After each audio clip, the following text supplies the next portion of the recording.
All right. Great.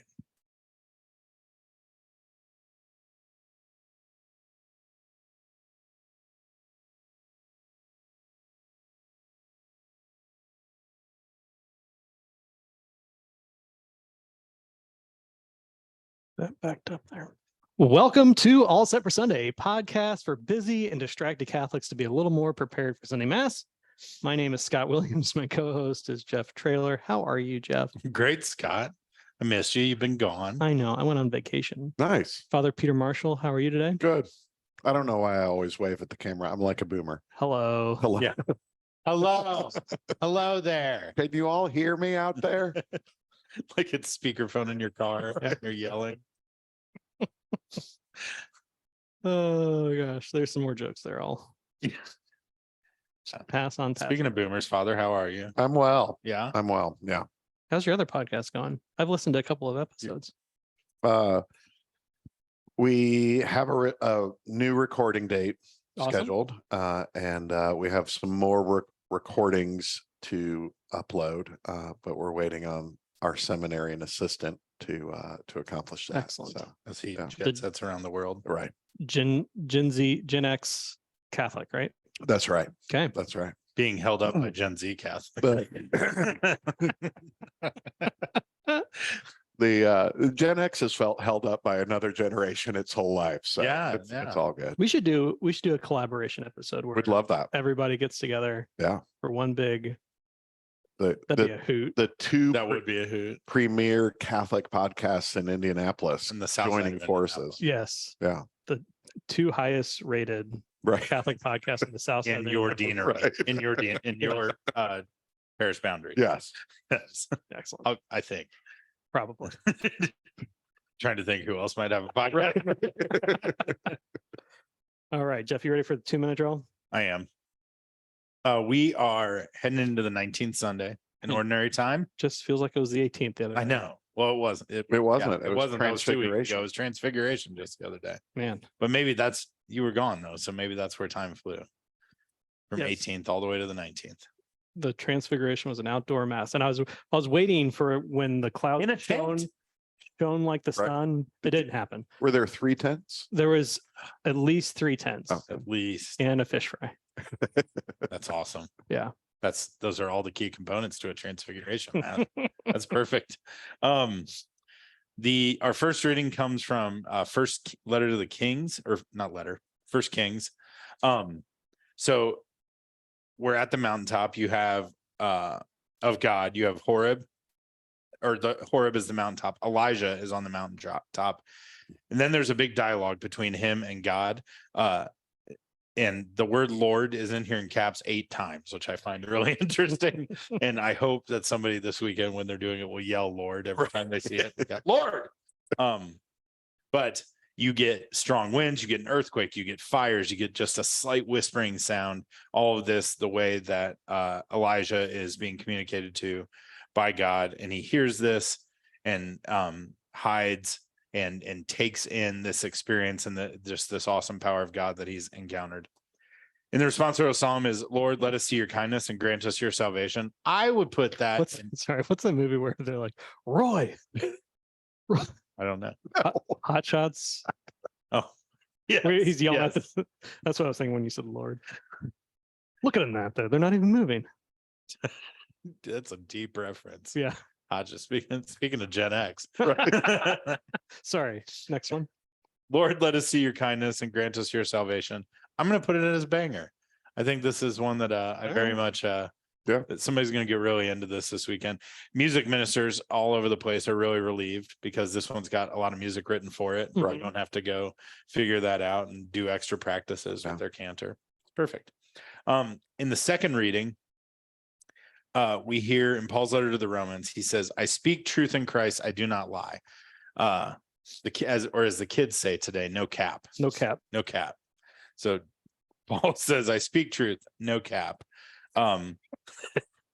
Put that as the title of this episode. No cap. Yeah, put in the show notes too. But I speak truth, no cap. That's great. Anyway, he talks about how his conscience is in the Holy Spirit. He trusts, he knows who the Lord is. He even is fine pulling himself closer to those who are his family, his kindred, because those are the Israelites. And the Israelites, theirs was the adoption, the glory, the covenants. They were in the Lord. They are the people of the Lord. And those are the people that will continue to bring us forward and set us free. And then we have our gospel reading. The gospel comes from Matthew chapter 14, verses 22 to 33. After he had fed the people, Jesus made the disciples get into a boat and precede him on the other side, while he dismissed the crowds. After doing so, he went up on the mountain by himself to pray. When it was evening, he was alone. Meanwhile, in the boat, already a few miles offshore, was being tossed about by the waves, for the wind was against it.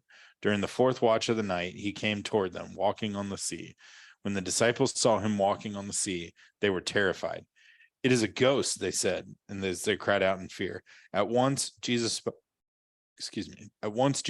to them. "Take courage, it is I, do not be afraid." Peter said to him in reply, "Lord, if it is you, command me to come to you on the water." He said, "Come." Peter got out of the boat and began to walk on the water towards Jesus. But when he saw how strong the wind was, he became frightened, and beginning to sink, he cried out, "Lord, save me." Immediately Jesus stretched out his hand and caught Peter and said to him, "O you of little faith, why did you doubt?" After they got into the boat, the wind died down. Those who were in the boat, is that a dot? No, that was my pen. Sorry, mistaken comma. Those who were in the boat did him homage, saying, "Truly you are the Son of God." My apologies there. It's fun, It's like, sir. grammatically, what are they trying to do here? And then I realized I just tapped my pen there. That's when that happens at mass, like the reader is stuck somewhere. I'm always like, will I make it worse if I get up and like help them? Yes, the answer is right, yes. right. So I just sit there. Unless they're reading the wrong reading, Right. which I have seen happen. Yeah. Once when I was on staff at St. Meinrad, I had an amazing homily planned, and the deacon read the wrong gospel. And I was like, okay, well, I'm going to read this other gospel, so it makes sense. That's a perfect situation to tell people, like, that was the best homily I'd ever read. Right. I was about to deliver Right. the best homily, but couldn't. So I pivoted pretty good still. Right. Does it still count if the wrong masses or the wrong reading is read? What if they just don't read it? It's illicit, but not invalid. Illicit. Got it.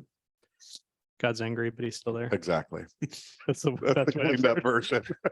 You idiots. There's almost too much to preach about this weekend. There is. I've heard that.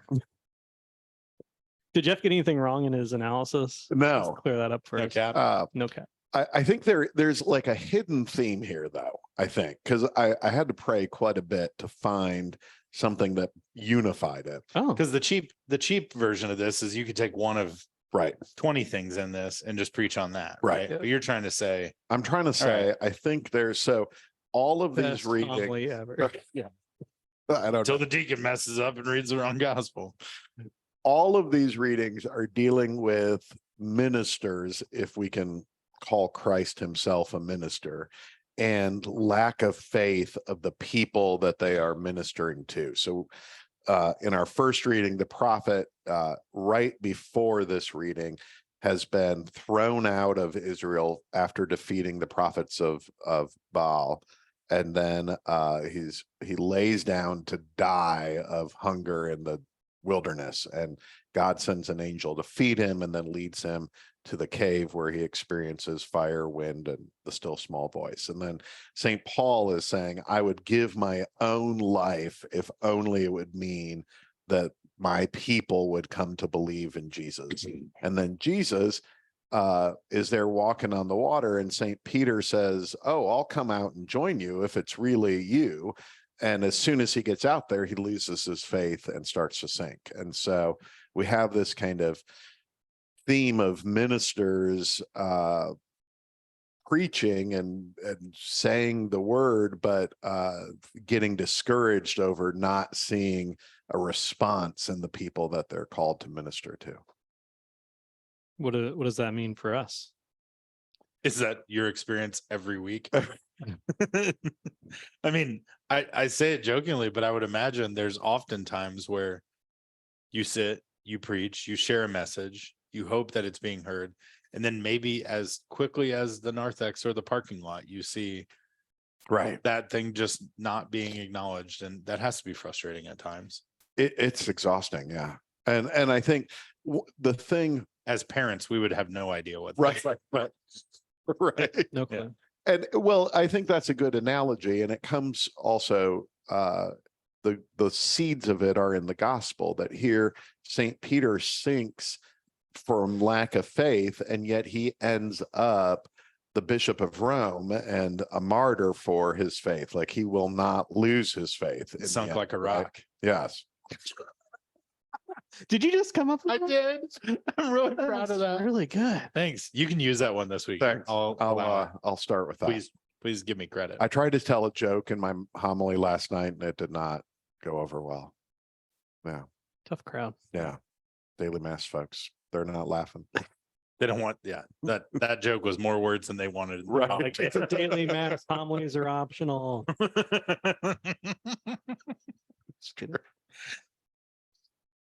Sorry. No, you're- So yeah, so what do we walk away from here then? So I think, one, keep our eye on the end goal, right? Which is heaven, and that we don't know that our words, our evangelization, our work, our ministry, whatever, is fruitless until the end. And then two, remember that God is in that still small voice, and we'd all love the big, showy mass conversion Pentecost moment, right? Where they added 3,000 people to the Mhm. church in one day. But God most often reveals himself in that still small voice. So. Yeah. The thing I kept on coming back to when you were talking was kind of recentering when things go off course. And I think it's easy for me, especially like when I come up with a plan to better my prayer life or better some aspect of my life, and kids or life or work like derails that. It's easy for me to just keep on going down that wrong path. Like the hardest thing to do, I feel like, in the Christian life is just to come back, get on the path. And that's the spirit of reconciliation. That's the spirit of everything else that is centered in the Christian life, is being able to come back to Jesus and run back to Jesus and staying on that course the best that we can. And we're bound to get off of it at some point or another, but making sure that we come back and looking at the end goal. And to remember, I say this often in the confessional, that you've been doing well and then you fall into an old habit, right?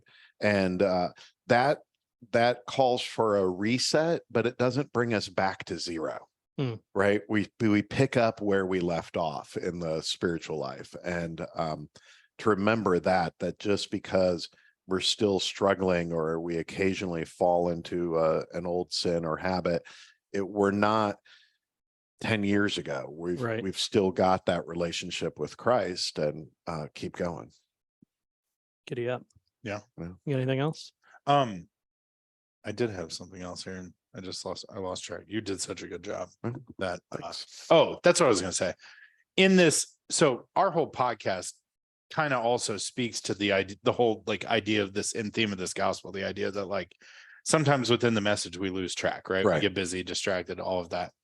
I wonder, and I've seen priests who have done this, but I wondered, you're having spent the time you did at St. Meinrad and in formation with priests and things like this, the idea of kind of a quick summary, bullet points, hey, if there's only one thing you walk away from this homily with, here's this message, here's this takeaway, that acknowledge. I still want to hear the whole homily, right? But sometimes it's really nice at the end to just be like, don't forget this piece. I try to always send folks out with, do this week. You do a great job with that. Yes. Of take this action, do that. What I was going to say is the Marshonnelly method, the Marsh trick, Marshrick homiletics. What I was going to say is I think this is something that Protestant churches do well. Now I don't know that I'm necessarily looking to just do it exactly this way, but I've had experiences where I've been to Protestant services where they've got, this isn't an opportunity for make a joke about your screens, but they'll have screens up and it's almost like I've called it before, church Mad Libs, they'll have like key phrases or things, and then you're filling in like Right. these key words and stuff, and then you're walking out with. I don't know that that's the case, but I do think there's a lot of value in like telling a great story and incorporating a great message into a 5 to 10 minute, homily is effective. It's a great way to connect and stuff. But sometimes like it'd be really nice to walk out of it and like the takeaway not be, oh, this person did this thing, but here was why they shared this story. This is what I'm going to do this week. Yeah, exactly. And I think maybe that's the teacher in me thinking like sometimes it's not the whole of the story that we're reading that we're trying to process, but like what's that thing that we want to listen to and not forget and not lose sight of and not sink into the water on. So anyway, I don't have a question. I just want to say things. Thanks Those for are good sharing. things to say. Thanks. Yeah. I don't hate the homily Mad Lib idea. I don't hate the homily Mad Lib idea. I mean, it would be it. funny to. So when I was working in ministry, this is shame on me for this, but there would be times where I was working a lot of retreats. I was giving a lot of retreat talks. So sometimes we would play a game where people would give you words and you had to work those words into your retreat talk. And I think it would be interesting to do like a homily Mad Lib if there was like a group of priests doing homily Mad Libs and then like, all right, you got to give that homily now. And like the Holy Spirit's really at work in that. Yeah. Right. Yes. Yeah. Good Right. times. Anyway. All right. Dumb questions. Yeah, mostly I want to start off dumb questions wise, but just Father, like you just got back from what I heard was maybe the hottest trip to Rome. Oh my gosh. Ever. Unbelievable. But you went to Rome. Yeah. And I think it is if you can talk a little bit about why, like I know you every time you're on here, you're like, oh, Father went to Europe, but and yeah, I know that that's how you're spending your parish's money. But if you could talk this specifically about this trip, and because I think it's a really cool thing that people should hear about what you're doing with your with the parish and stuff. So a few years ago, shortly after I got there, our vocations committee recommended to me that we begin programs for our high school youth to get them engaged in a liturgy as an invitation to discern particularly ecclesial church vocations more deeply. And so for high school young men, we have an MC, a Master of Ceremonies program. They are like a super server. They wear a cassock and a fancy surplice, and they keep all the other servers organized and on track. And then they stand next to me at the altar and turn the pages in the missal as we go through the parts of the Eucharistic prayer. They're fantastic. And then we have for our young women, the sacristan program, and they help set up for Mass. They help find if like a lector doesn't show up, they help find another lector, or sometimes they just jump in and read themselves. They also take the Eucharist to some of the elderly folks in the back of church who can't necessarily walk forward in line. So great programs. And so then the vocations committee recommended that we borrowed this idea from Holy Rosary, that if they serve 2 years, an average of twice a month in these roles, then when they graduate, turn 18, we'll take them to Rome. And so we just got back from our first trip. We took 3 young men and 3 young women, or 3 young men and 2 young women to Rome. We had a great time in spite of the heat. Like the day we landed in Rome, it was 108 degrees. Oh my God. Fahrenheit. Fahrenheit. Oh, that. Yeah. If that was Celsius, it'd be like, yeah, like What was the wind chill? in my experience, like I want to find the kindest way to say it. Rome is not the best smelling city no, that I've ever been in. I imagine at 108 degrees, it has. I was not the best unique... smelling priest in Rome. In Rome that day.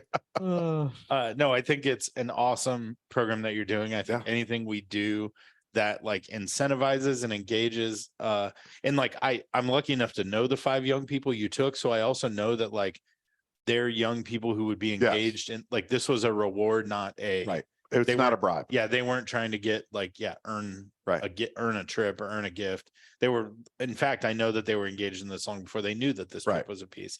So I think that's really awesome. But and I told my finance counsel, because the vocations committee comes with the idea, and I have to find a way to sell pay it. for it. It costs us about $3,000 a person, a little bit less, but close to $3,000 a person. And I said, if this is what the cost for the parish is to invest in a young person coming to mass every week for 4 years of high school, like that's a good investment. Yeah, if you told your finance counsel, hey, this group of 8th graders coming out at $3,000 an 8th grader, if we invest right now, we can have all of these kids regularly attending mass, participating, having active roles, will be overwhelmed. Like, who would not make that investment? Right. So yeah, that's awesome. Having taken these kids, and I would assume this was their first time, or most of their first time, right? You've made a lot of trips. I was joking about it before, but you've made a lot of trips to Rome. You've been there before. What was the most fun thing for you to watch them see? Does that make sense? Like, this is that parent, like you were kind of in that fatherly, that like pastor role. Like you got to see them have these experiences. Like, people will talk about going to the Holy Land and walking in the footsteps of Jesus. The unfortunate thing about the Holy Land is there's very little there that's really ancient. Like, the wars have just destroyed so much. But in Rome, everything's preserved. And so seeing them understand, like this is a 4th century house church. This is the catacombs where they had mass, or they, buried the Christian dead. And then on the other end, kind of, it's always fun to see people go into St. Peter's Basilica for the first time, because you've seen pictures of it, you've seen maybe even a video of it, but you don't sense the scale until you have concept of how big it is. It's just ridiculous. And so just walking in and being kind of overwhelmed by that is a lot of fun for me. Yeah. I've told people before, like walking into St. Peter's size wise is the equivalent of walking into like a professional sports stadium. Exactly. Like it is that big. Yeah. It is crazy. Yeah. But that's awesome. Yeah. Kudos to you. Thanks. I think that's a cool thing. Thanks. It was fun. I'm going to get dumber now. Okay. Dumb questions. You also have a new associate. Yes. What's his name? Father Prakash. Father Prakash. Can he come with next time? Yeah. We'll get him on the pod. Yeah. Just this. He'd love it. Yeah. Well, and we'll mute your headphones and then ask him questions. Right. So having done the same thing, like you've had multiple assignments, you bounce around to parishes and everything. New associate shows up. He's coming from another country. Right. And so like, that's a little bit different, but what would you say when you are a priest and you show up at a parish are the 5 most important things? Like, what are the first 5 things you tell him that he just has to know to like be not even like long-term successful, but like how to survive week 1? Right. What are the 5 most important things you would want to know if when you get devoted to an associate again and you get placed with someone? So Demoted. that's like a dream. I know that is not a punishment. I don't know any pastor that would want to be an associate. An in-depth, detailed tour of the sacristy. Like, here's where to find purificators and everything. Right. I would like to make one of those with I've always thought this would be fun. I want to make those with priests, like the sacristy in the church, but MTV Cribs style. Right. Like, I just think it would be really cool to do like a, hey, welcome to God's crib. Right. And you just walk in and they're like showing you all like the little, anyway. A detailed explanation of the weekly schedule, which is easy to forget because you're like, oh, I know it, and you can figure it out on the website, but explaining like that and how Here's that what works. we do, why we do it. Yeah. Like, and we start on time and that kind of thing. Yeah. Not always the case. Not always the case. I think some general, like, I've found it helpful to help associates generally understand any kind of liturgical particulars. So, like daily mass should be about 25 minutes and Sunday mass should be about 52 minutes. And Because while there are like standards, like there are things that are unique to different parishes. Yeah. Right. Like your evening daily mass might be a little different than your morning, things like that. exactly. Yeah. Okay. Especially if they're coming from a different country too. Yes. Yeah. And then a little bit about like office culture, like we're an email office or we're stop into somebody else's office and talk it through, or that kind of thing, I think is also really helpful because group cultures can be very different across Yeah. different places. So that was a really good answer. Oh, You thank didn't you. even Good know job. I was going to ask. I did not. No. Do you have any questions for us? I didn't tell you that we're doing this, but No. this summer since you're a listener, you would have known. But we've been asking priests to ask us dumb questions. I do listen sometimes. Just not in like the last 6-7 episodes, probably, I guess. That's okay. What no, like I socialize with you guys. I know, so. but like dumb questions, like I asked them, like for dads. Oh, Father Christian had a great dumb question, didn't he, about parents and stuff? Yes. Yeah, parents. Yeah, that and was a stuff. really good one. Yeah. It was. Way to go, Father Christian. That was a He good, listens. Right. He'll hear that. that was a good guess, thinking that he was on the show in the past 6 months. Yeah. Who would have asked? Who a would good have? question? Father Christian. Father Christian. No, I actually listened to Oh. that one. Oh, Yeah. actually. Good. All right. Well, Father, thank you as Thank you. always for coming and being with us. I want to make like a sacrilegious trip to Rome now. Okay. Yeah. You guys didn't do an ad this time. Did you quit doing the ads? It's been Scott's turn for a while. Okay. It's my turn. I knocked out a bunch of them and then We'll do it next time. All right. Very good. Road dogs. Road dogs. All right. Bye. Bye.